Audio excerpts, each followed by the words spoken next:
Hello, my name is Dikko Yusuf and I teach literature in English for senior secondary school students.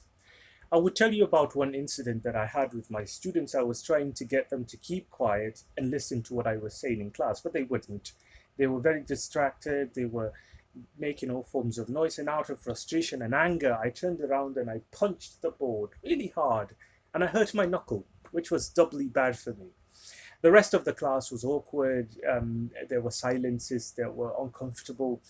And with retrospect now, I can look back at that situation and say to myself, you didn't really cover yourself in a lot of glory, by the way, because I've always prided myself for somebody who solved problems with their words and not necessarily with their fists. And I kind of reiterate this to my students all the time.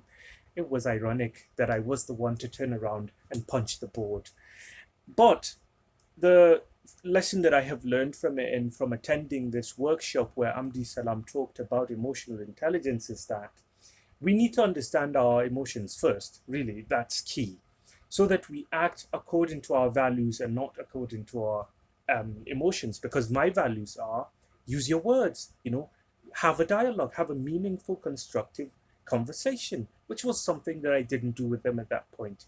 And other times I do that with them, but because of the anger and the frustration at that particular point in time, I didn't.